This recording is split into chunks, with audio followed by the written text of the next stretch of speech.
This is going to be matrix multiplication by columns. And you could also say multiplication on the right. Okay. So in this case, can you give me two matrices, the general structure of two matrices that are conformable for right multiplication? The matrix A, which is m by n, and the matrix X, which is n by p. If we multiply A on the right by X to form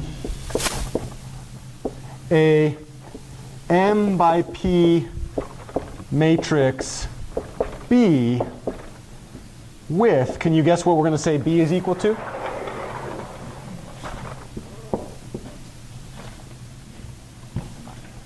A times X equal B. Then, in this case, I guess I should say this because it's clear to me that more than one of you has really, really great questions about this. And I want to remember, what's the title of this class? Linear algebra, which means algebra of vectors and matrices. Shall we do our first example of linear algebra? I'm going to use the example that we were talking about earlier. I don't pay more than $30 for my shoes. I really want to get Jordans, but I'm just so cheap and stingy that I can't do it. So every shoes you ever see me in are $30 or less, guaranteed. So in my case, I could come up with an algebraic problem to figure out the cost of each of these shoes. And I didn't, of course, factor in the cost of taxes, because these were $29.99, and then you do an 8.5% tax for the San Mateo County, and blah, blah, blah. But this algebraic problem, in this modeling problem tells a story. What's the story? I have two shoes. I want to know the cost per shoe, and I know the total cost was around $30. This is your first matrix vector multiplication problem. In this case, your matrix was 1 by 1. Your unknown vector was 1 by 1. And your output vector was 1 by 1. It's the least interesting matrix vector multiplication problem that you've ever seen. Right? This matrix, you could think about this as the matrix A. Where did that matrix come from? It came from my modeling problem, right? That was constructed via the paradigms that I was using to describe whatever real life story I was trying to tell. How would you solve that problem via multiplication in the context of algebra? Okay, in division, what we mean by is multiply by the multiplicative inverse of that thing, right? So now I'm going to multiply by a new matrix. I don't know what we'll call it. Maybe we'll call it E1. Anytime I have an equation and I do a multiplication on the left-hand side, what do you tell me? Multiply on the right-hand side. Would it be natural or abi-natural to do this? Doesn't that look weird? You could do it in this case because these happen to be commutative. Problem, matrix multiplication is non-commutative. We're going to get there. We have to earn our right to say that. Right? But just a quick example of that. Let's say that I have a 10 by 5, and I multiply on this side by a 10 by 10. Okay, go ahead and try to commute that. Go ahead and try to flip the order. What happens? They're non-conformable. You can't multiply on that side. So the first thing that you all are not used to yet, in this space it really doesn't matter if I multiply on the left or the right. But in this space, oh, it matters a lot. Because if you do it on the left, it's definable. If you do it on the right, you're just crazy. Right? You're outside your mind. You can't do that. You can't multiply this thing on the right by a 10 by 10 matrix. However, why did we multiply this on the left? Did that have anything to do with my original modeling problem? No, that was an algebraic convenience to restate the modeling problem in a way that made more sense to me, correct? What type of multiplication did I use? Left multiplication. The matrix that I started with started on my right. The type of multiplication that I had was on my left. This matrix was designed to do algebraic work. This matrix was designed to describe modeling problems. They're different types of matrices. The reason that I'm having you think about which is on the left and which is on the right is a few steps above our pay grade currently. What did we say about this problem? I guess I should write it in the proper colors.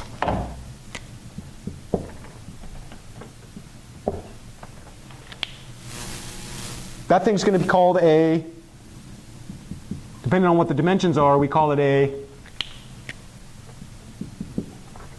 problem 2b, general linear systems problem.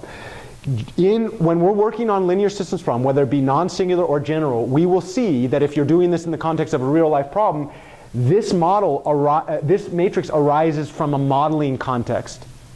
There's something you're doing in life and you generate an entire matrix, probably entry by entry. And then this vector also arises in a modeling context, and then this is the thing that you want out of it. Right? Okay. When we do that, it is often the case that the way this matrix is stated has nothing to do with algebraic convenience. In fact, they become quite algebraically complex. They're usually modeling problems that matter are not identity matrices. And you saw that in your first modeling problem that we've ever talked about, which is the spring matrix, right? That K, was it really, really easy? Was it just the identity?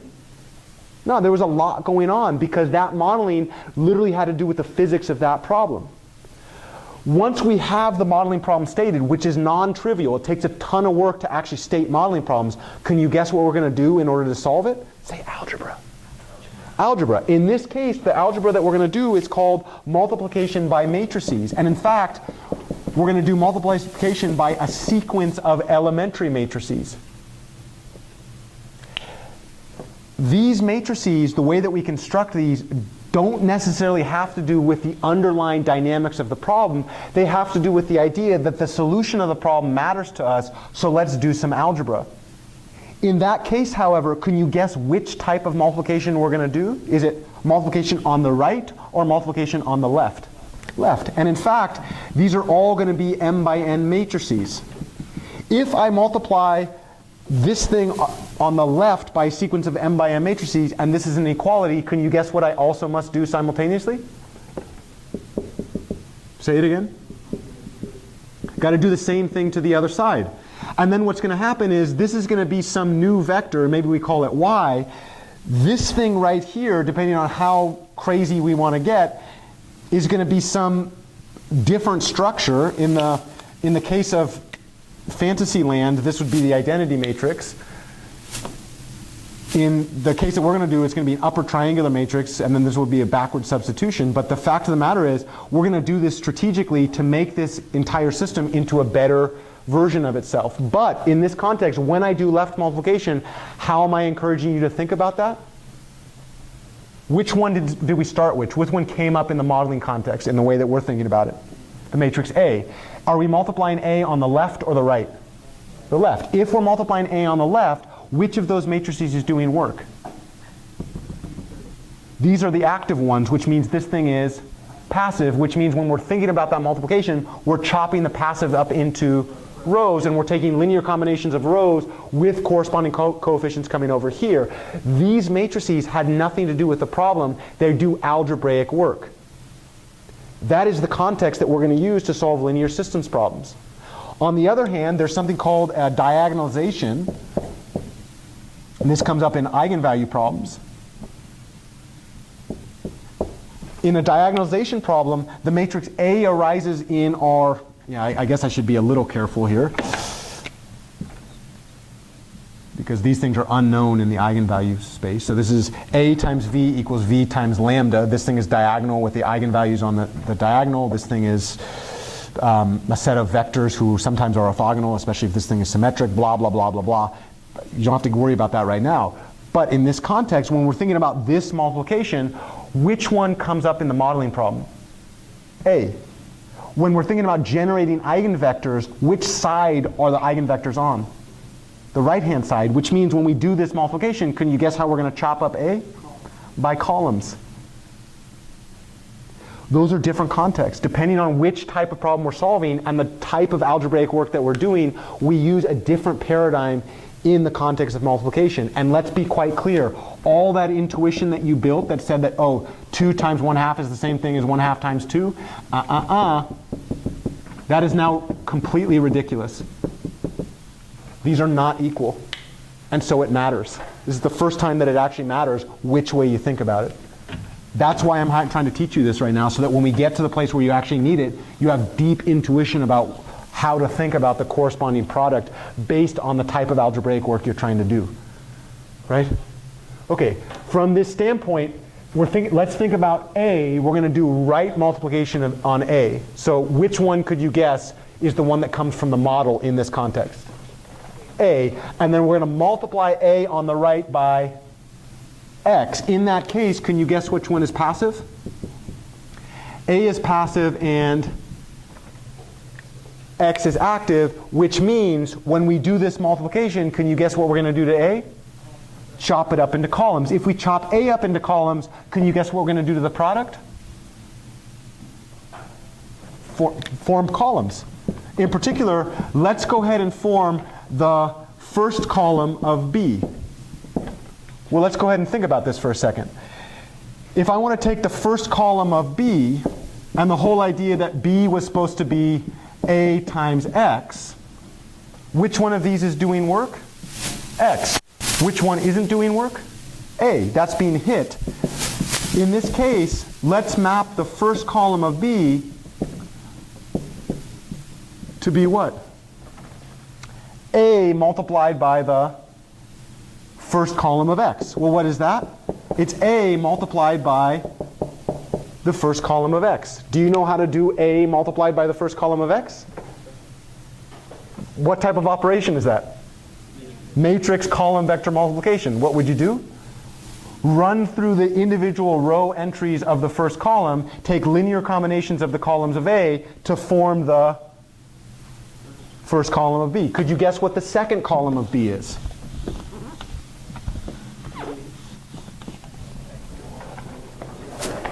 Yeah. And we'll go all the way. So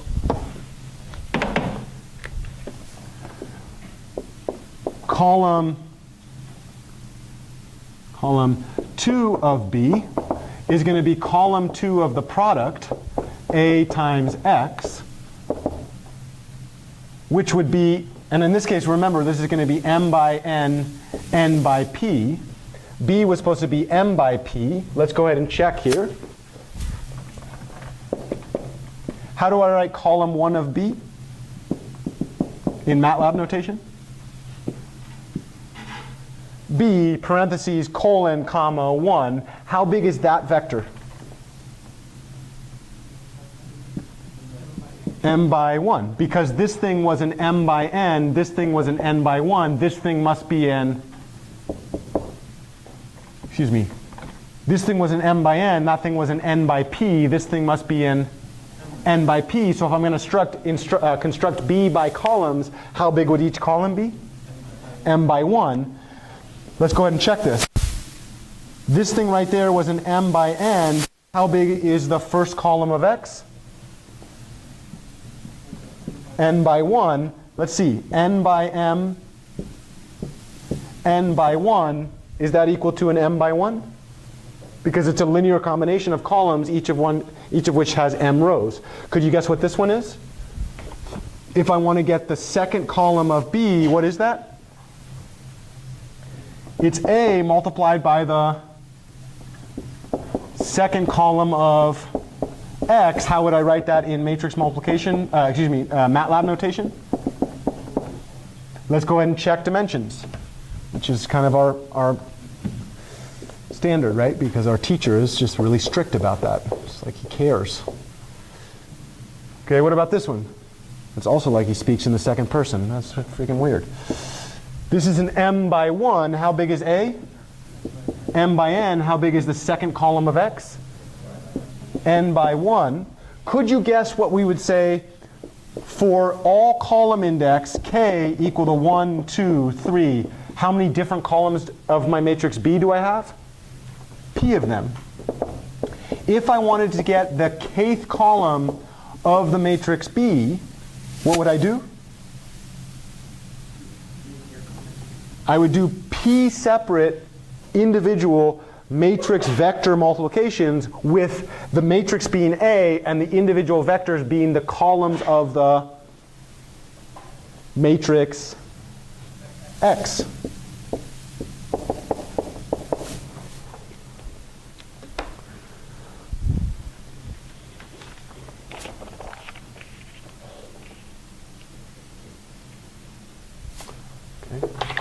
So what this means then, so this implies, and let's actually do this as a team, if I look at B equal A times X, and I'm thinking about right multiplication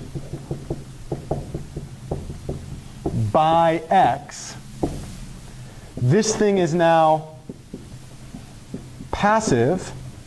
This thing is what we're going to think about as active. That's again not linear algebraic stuff. That's just Jeff Anderson being crazy, right? Crazy in love. I feel like I should sing a rap song. Crazy in love, yeah. Hip hop.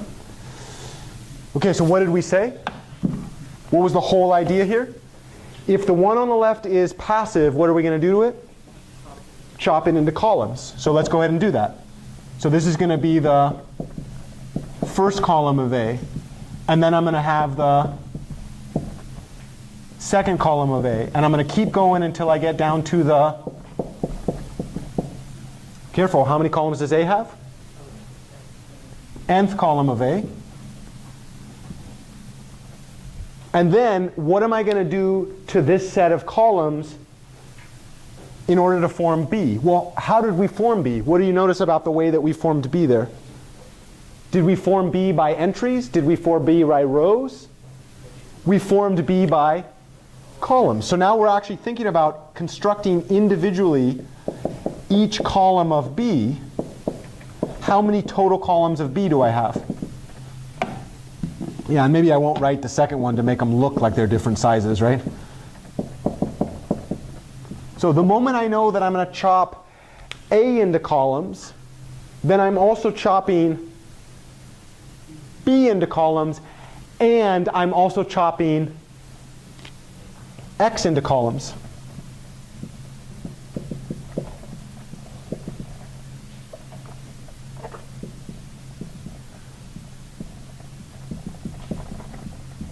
And then what do I do? Now I want to go a little higher though. You're back down in the lower level, right? I'm up here. I'm right over here right now. I'm at the matrix multiplication level, right? I agree with you way down under. There's linear combinations always. But I want you to go one step up. In order to solve matrix multiplication, my claim is let's map them back to matrix vector multiplication. Let's go back here. Whole idea, the thing on the left is the thing we're trying to manipulate. The thing on the right is the algebraic work being done, right? So the thing on the left is passive. I chop up into columns, which means I'm going to construct the column partition version of the matrix output, right? How do I construct the column partition version? I take linear combinations of the columns of A by the appropriate scalars. In other words, to form the first column of my output, what do? I multiply the entire matrix A by the first column of my right-hand vector. That's a single matrix vector multiplication problem. Do you see it? Here's my single matrix vector multiplication problem. How do I solve that matrix vector multiplication problem? How do I solve every matrix vector multiplication problem where the vector is on the right-hand side? Linear combination of the columns of A with scalar coefficients defined by the individual entries of that vector. The fact that this vector was in column 1 meant that when I multiply this matrix A by this column, I take the appropriate product and I place it into column 1. Could you guess how I form column 2? The entire matrix A multiplied by column 2 of X, what type of product is that? Well, A was an m by n. the first column of X was an n by 1. A was an m by n. The second column of X was an n by 1. This is a matrix vector multiplication problem. Do you know how to solve matrix vector multiplication problems where you have a matrix on the left and a column vector on the right? Okay. How many times do I do this? Well, how many columns do I want to construct? I want to construct p of them. What's the last column? The matrix A multiplied by the last column of the vector x